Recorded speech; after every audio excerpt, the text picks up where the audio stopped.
අපේ බුදුහාඳුරු තරම් පින්කඳක් ලෝකෙ කොහෙවත් නැහැ.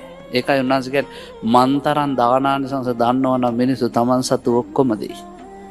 බුදුහාඳුරු දන්නවනේ ආනිසංස. ඔය ඇත්තෝ කැලණි විහාරයට ගිහින් බලන්න මල්ලාසනයක් විනාඩි 20න් 20ට ආස්පස් කරද්දී ආයි පිරෙන හැටි.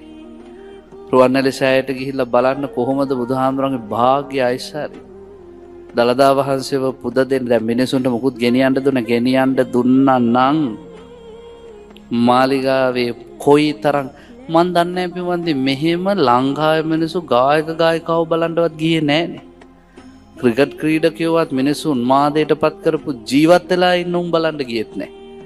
හැබැයි පිරිනුවම් පාලා අවුරුදු 2500කුත් ගිය බුදුහාමුදුරු බලන්න ගිය. දැක්කද සෙරප්පු කන්දරාව තියලා ආපු? සෙරප්පුත් එපා. බෑගුත් එපා. පර්සුත් එපා. බුදුහාමුදුරු දැක්කනේ ඇති. මේ තරම් පින්කඳක් ලෝකයයි පහළ වෙන්නේ නෑ. ඒ බුදුහාමුදුරු කෙරෙහි යම් කෙනෙක් අපහදිනවා නම් පින්වන්දි කරු මේතනින් එහාට කියන්න දෙයක් නෑ. පහදිනවා නම් පහදින්න බුදුහාමුදුරන්ට. උදේ ඇඳෙන් බිමට බහිද්දී නමෝ බුද්ධාය බුදුහාමුදුරන්ට නමස්කාරම වේවා කියලා පටන් ගන්න. පැන්කෝපේ තියලා පහන පත්තු කළ ජීවිතේ කිරි උතුරනවා වගේ ලැබේ. රාත්‍රියට නිින්දට යද්දී බුදුහාමුදුරන්ට නමස්කාර වේවා. එහෙමම යන්න නේද? බුදුරජාණන් වහන්සේගේ රූපය හැමතිස්සෙම